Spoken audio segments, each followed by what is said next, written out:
see the presentation is to be able to see, diagnose, and arrange the investigation and treatment of these skin conditions before you call your pediatric dermatology.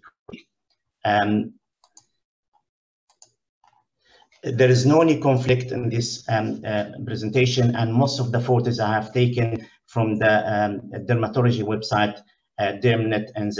The first case is toxic erythema of newborn. As you can see here, this is a quite common presentation in the first few days of life, where the baby presents with multiple erythematous patches in different parts of the body, but particularly in the trunk. There's very small pustules here and multiple papules here. So toxic erythema of newborn is also known as erythema toxicum or erythema toxicum neonatorum. It appears in the first 3 days of life, and the macules, pustules, and papules usually having a relapsing and remitting course of the first few days and maybe weeks, usually start on the face and spread to them, affect the trunk and limbs.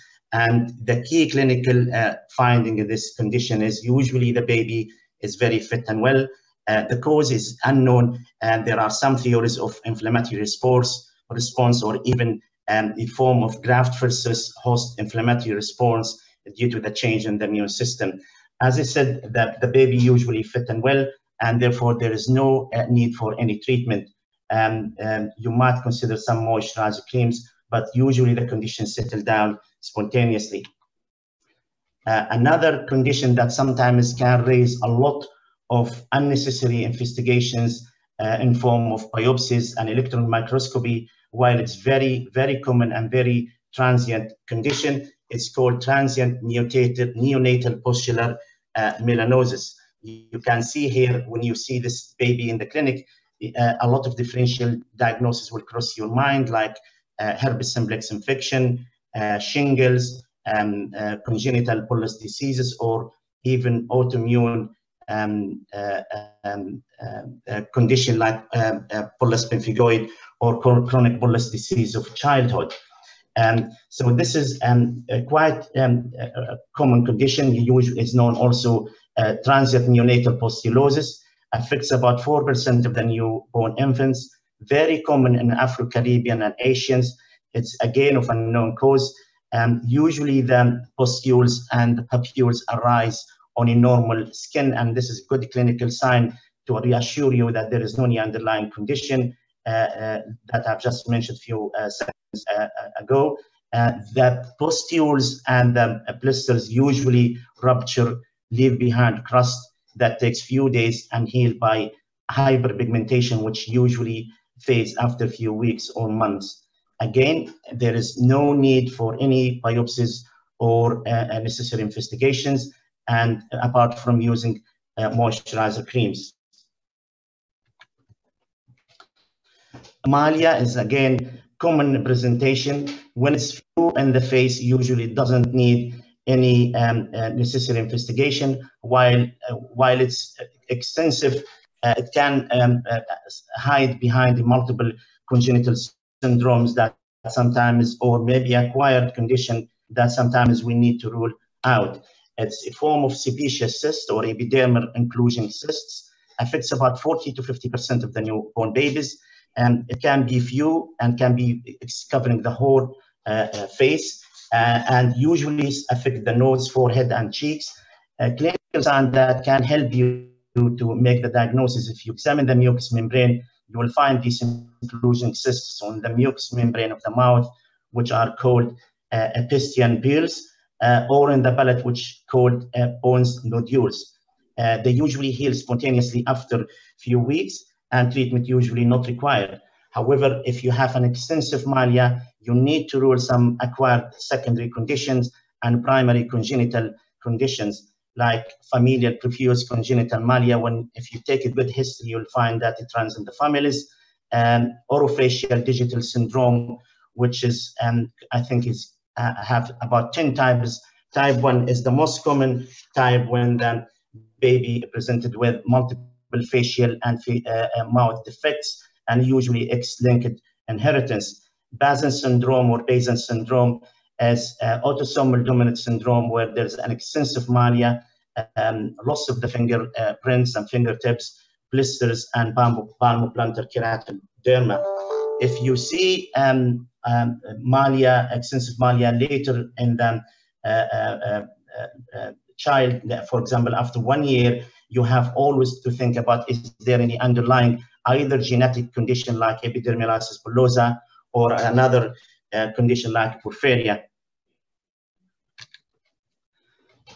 Cutaneous marmorata or Cutis marmorata is another very common condition that you see in your clinics and seen also by the pediatrician, which is also known now as lividio reticularis. As you can see, the baby usually have pinkish, blue mottled, and marbled appearance, hence the name of Cutaneous marmorata. It's more common on the cold temperature, and the clinical sign that confirm the diagnosis usually clears when you rewarm the skin. You can see it in the first few months of life in about 50% of the babies. When it's persistent and it doesn't disappear, you have to think about Down syndrome, which is easily diagnosed even before the Cutis marmorata, trisomy 18, and congenital hypothyroidism.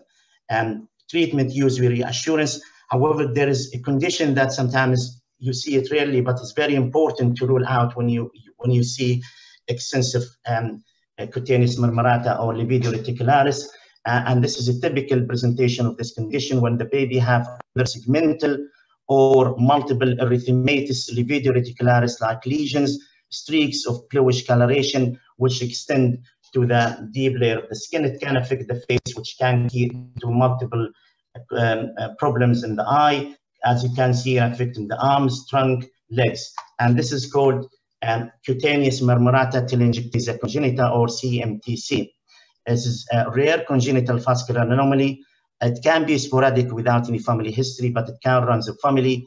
As I said, it can be localized or generalized, and usually have a bluish color rather than erythematous color, and affecting the cutaneous network.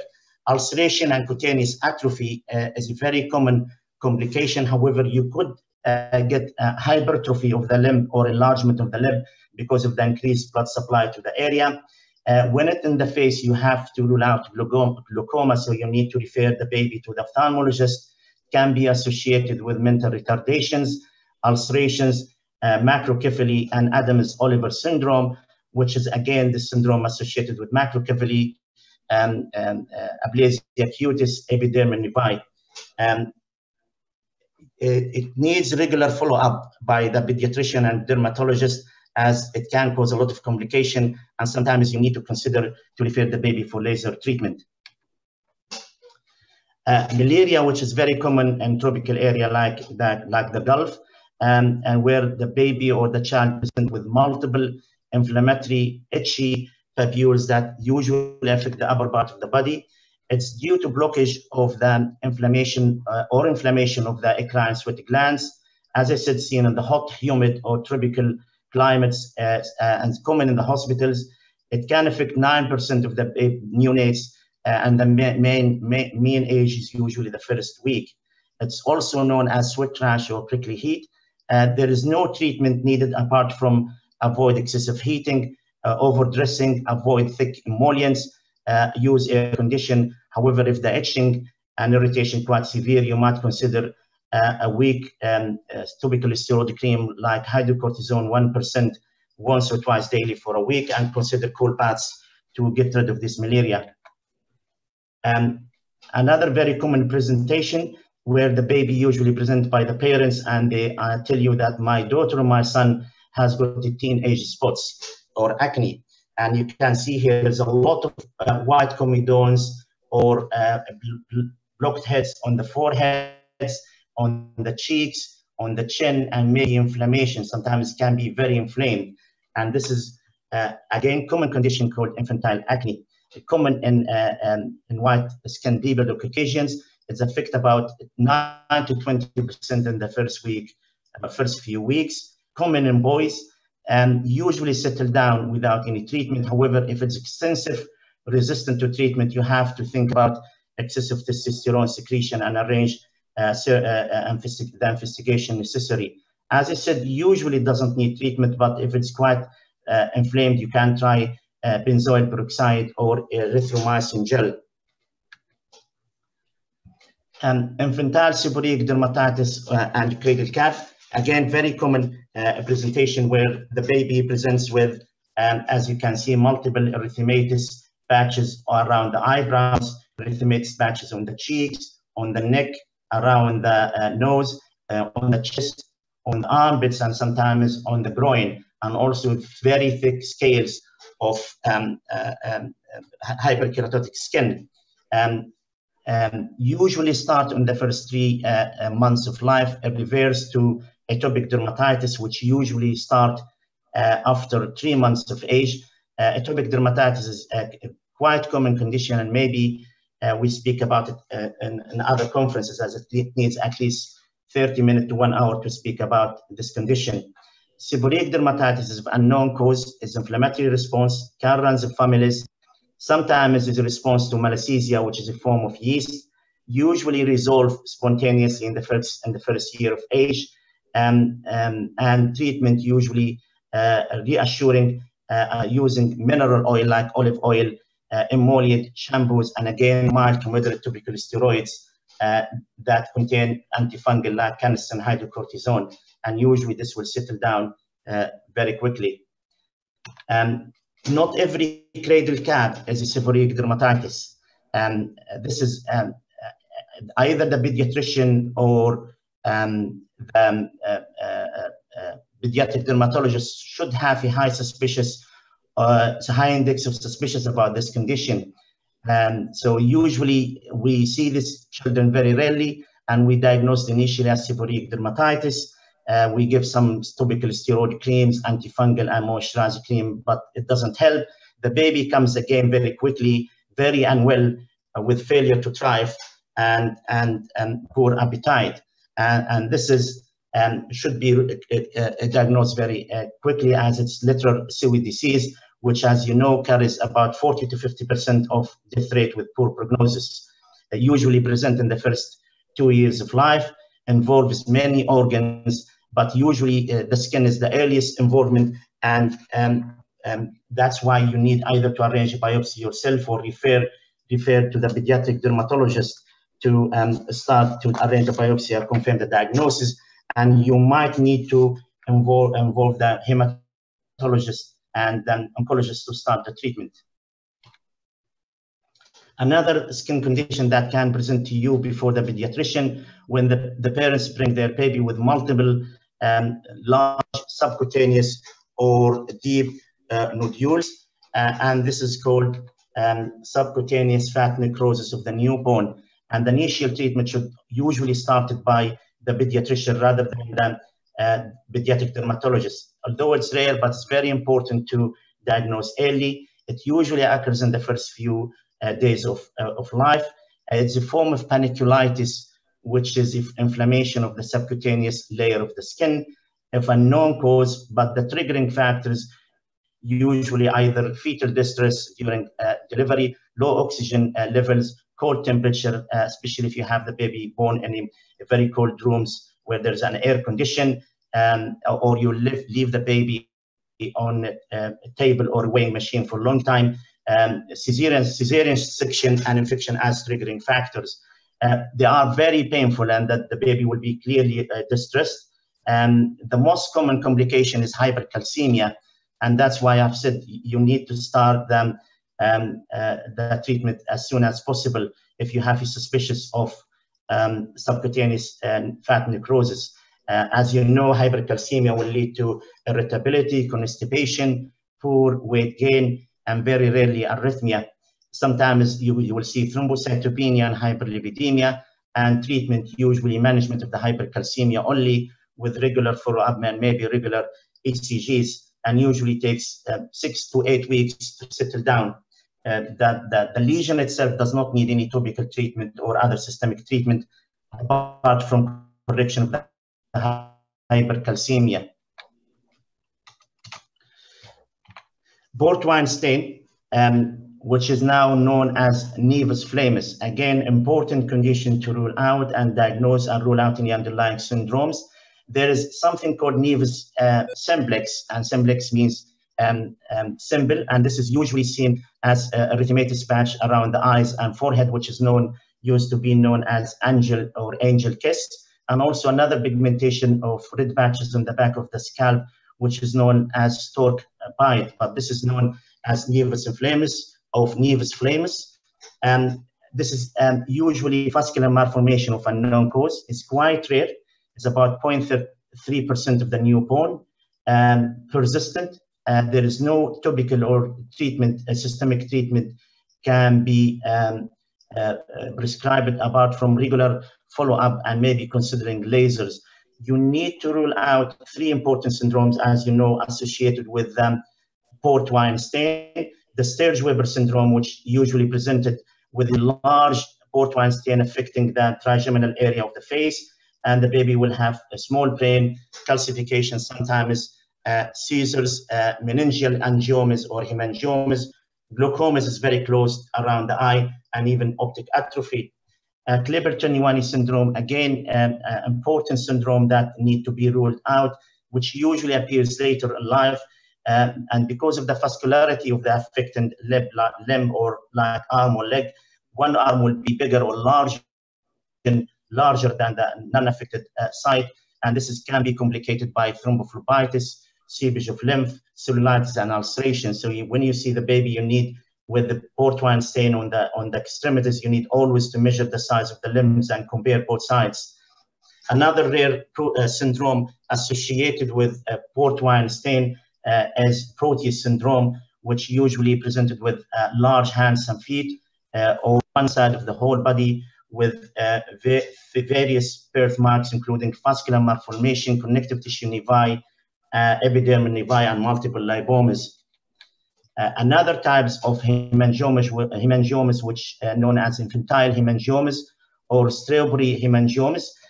This is more common than Naevus Flammeus. It's affect about 1 to 2% of the newborn in general, but it's very common in Caucasian white-skinned people, as high as 10 to 12% in the first year of life.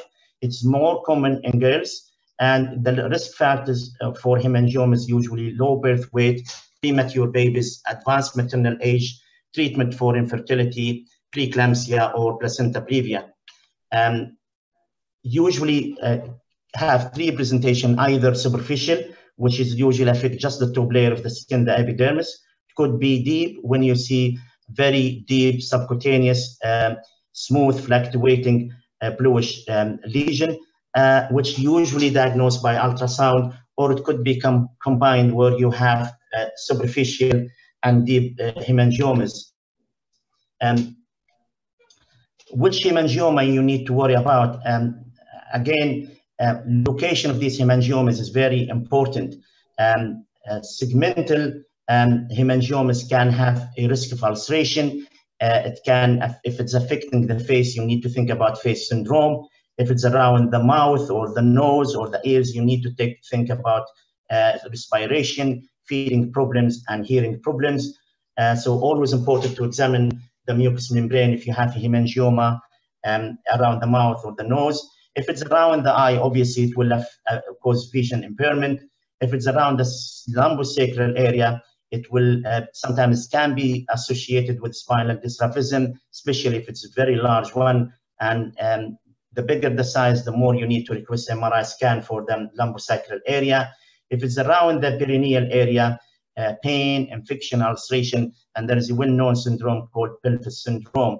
If there are multiple, and most of the textbook says that if there are more than 5 hemangiomas in the skin, you might need to arrange an ultrasound to rule out liver involvement. Now, I'm sure you know face syndrome, and maybe you see it more than the pediatrician. So this is common with hemangiomas affecting the facial part of the body. P stands for posterior fossa brain malformation. H for hemangiomas, arterial anomalies, cerebral or cervical, cardiac defects like carcatation of the aorta, eye involvement, and sternal defects or supraumbilicuphy or both. PELVIS syndrome, also called lumbar syndrome. Usually the haemangioma in the perineal area, you will have external genital malformation, lipomeningococcygeal, and that's why you need to arrange sometimes MRI, as I said, when you have hemangiomas in the lower part of the spine or in the groin. These babies can have renal abnormalities and can have impinforated anus and multiple skin tags. Another one syndrome which is very important to diagnose early and refer to the hematologist and oncologist to treat early is a rapidly growing hemangioma, which is Kasabach-Merritt syndrome.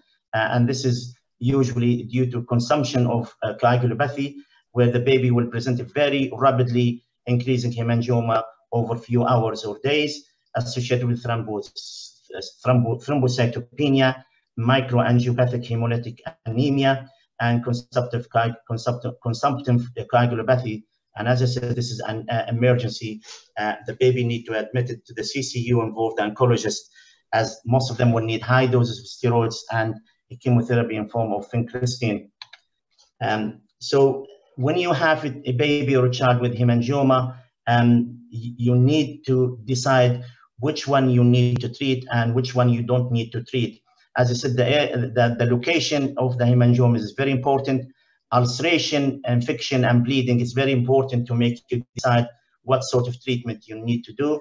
Most of the hemangiomas, especially the small one and those that not affecting the face, perianal area, perineum, and lower spine, does not need treatment, as they usually settle down.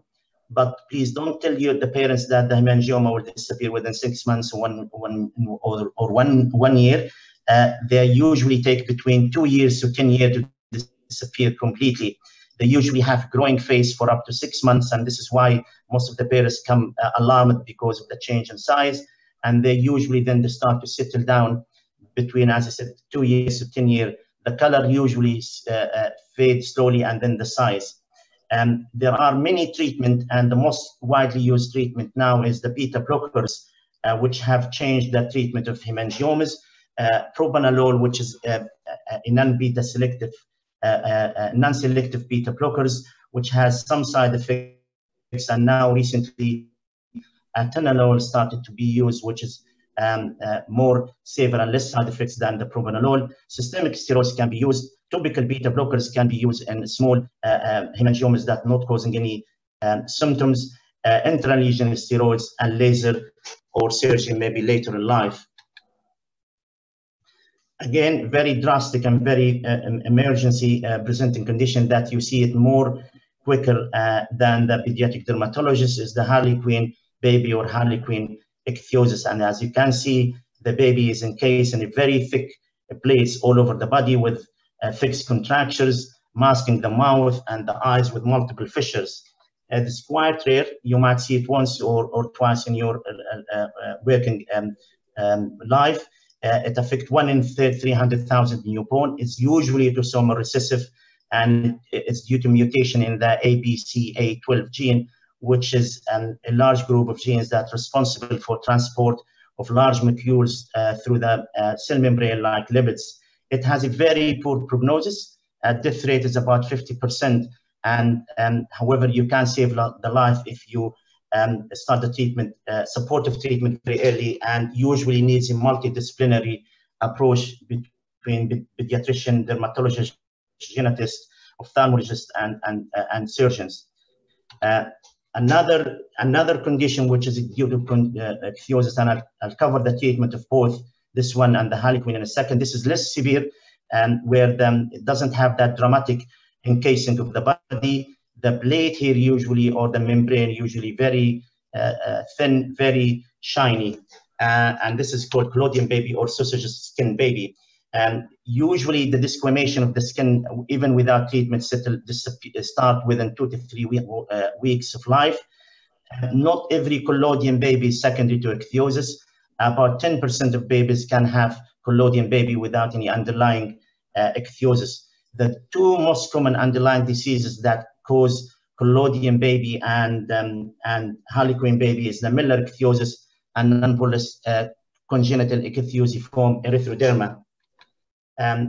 Complication of these two conditions, particularly the Harlequin baby, as we said, a high rate of mortality is up to 50%.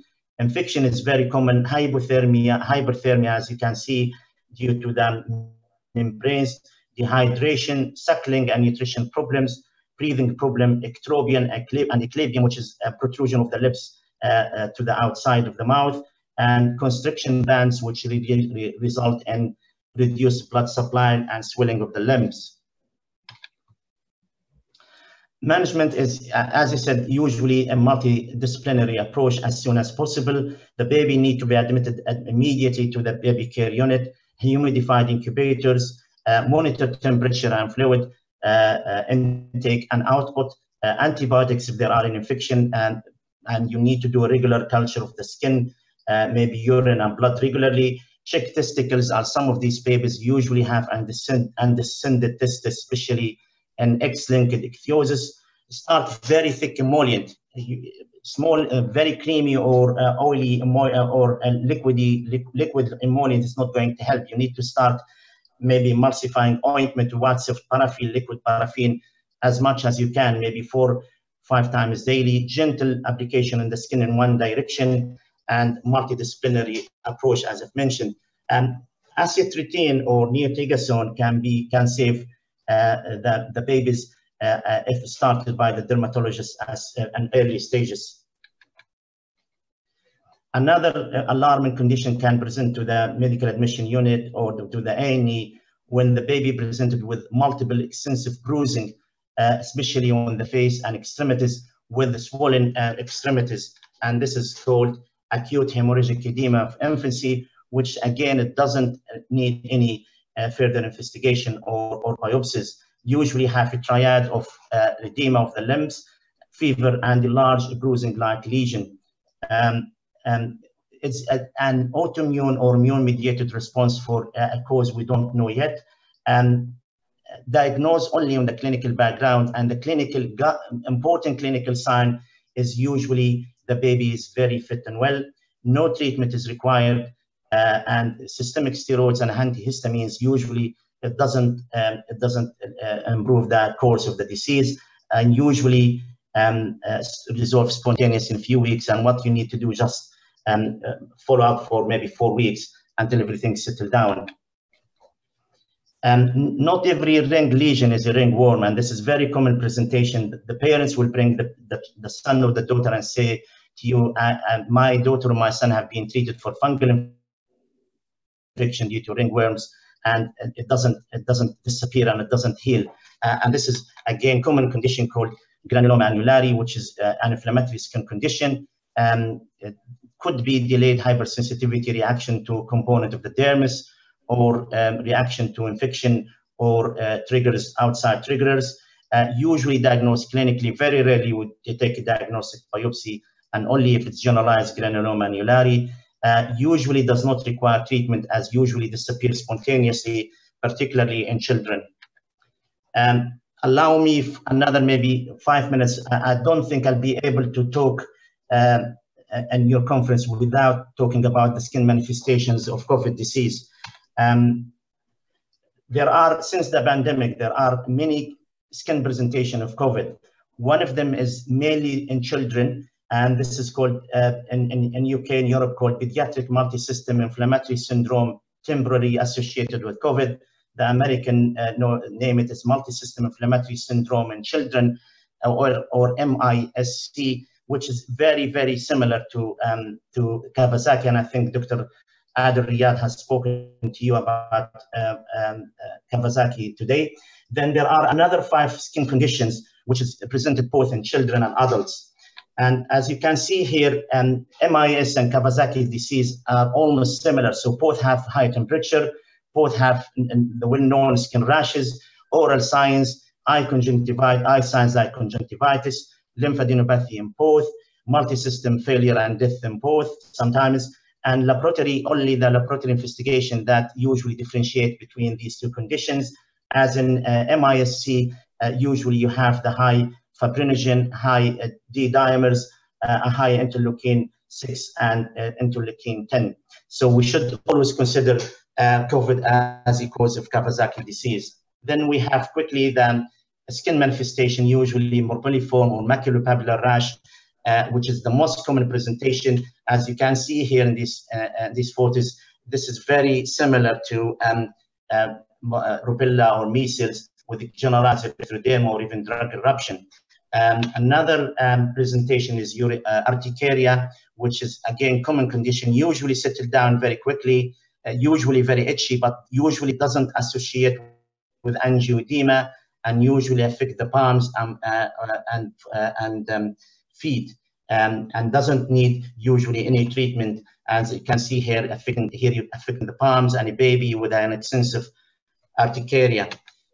Number 4 is a chickenpox-like lesion or blister or physical-like lesion. It's not as common as the morbilliform rash. Usually the blister is very itchy, usually disappear within 2 weeks, and sometimes it carry poor prognosis because children or adults who have got chickenpox-like lesion usually have a very mild course of COVID. This is, as you can see here, the multiple blisters and physicals that affect any part of the body. Then the most serious one is this condition, which is lividio reticularis, again, with purpura, purpuric rashes, necrotic and vascular lesion.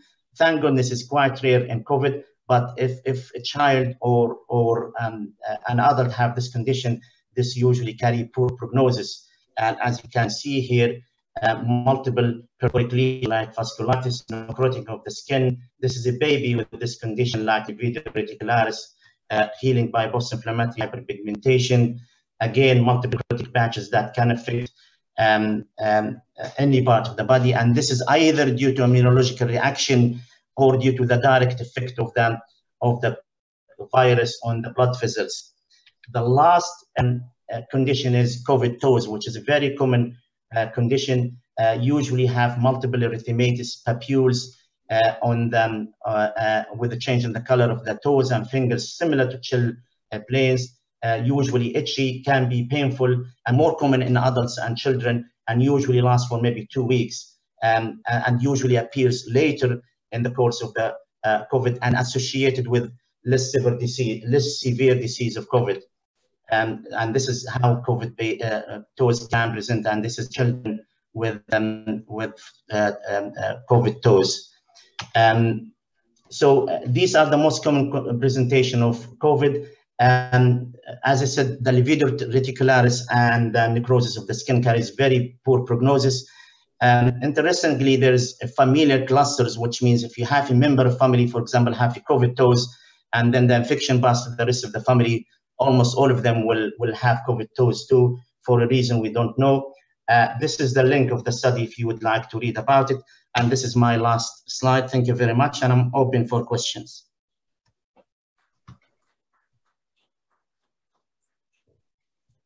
Thank you very much, Dr. Muhammad, for your wonderful presentation of the dermatology manifestations. There are a couple of questions. One question is from Dr. Vangara. A 2-year-old child with excessive hair is a very common referral with normal. Can you hear me? Can you hear me, Dr. Muhammad? Sorry, here.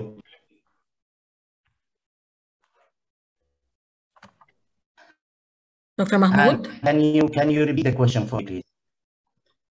Yeah, can you hear me now?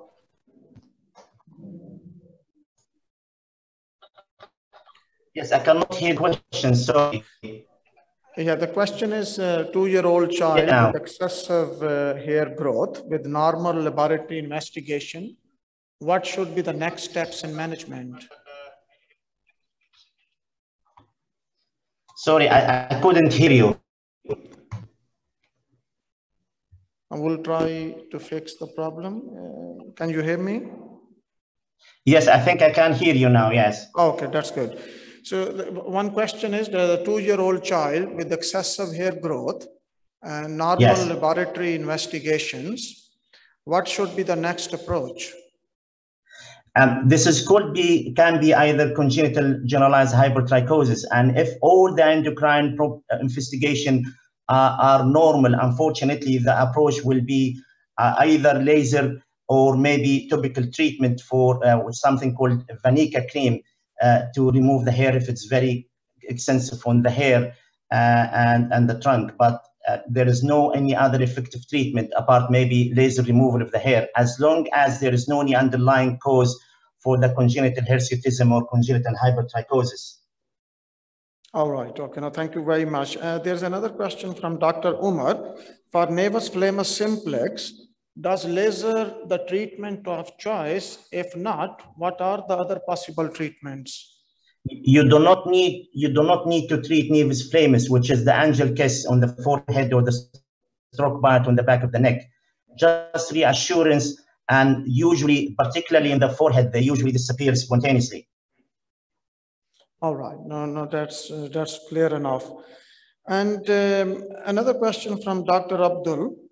How long we need to give propranolol in hemangiomas? That's a good question. Usually according to the response, but a minimum 1 year. All right. Okay. However, if the hemangioma responds very quickly, you do not need to continue for 1 year, but a minimum, if there is no response, you should continue for a minimum 1 year. So by the time the baby or the child reach 1 year or maybe 12 to 14 months, you should stop the propranolol, even if it's not working. Right. No, okay, that's fine. And I can ask you one question. I cannot resist myself. I'm an endocrinologist, and I still see in the primary care children and adolescents treated with eczema but have marked acanthosis nigricans. So how can we raise the awareness of this? Because we sometimes miss the earliest opportunity of diagnosing type 2 diabetes. This is very good questions. Acanthosis nigricans can hide behind a lot of underlying condition. And to raise the awareness, I think, first of all, we should teach our medical students from when they are in medical school about this important condition, teach our primary care physician about this condition, and make posters maybe in the primary care clinics about this condition. Right. Okay. No, that's good. Any questions from Dr. Amar? Has one question among the audience.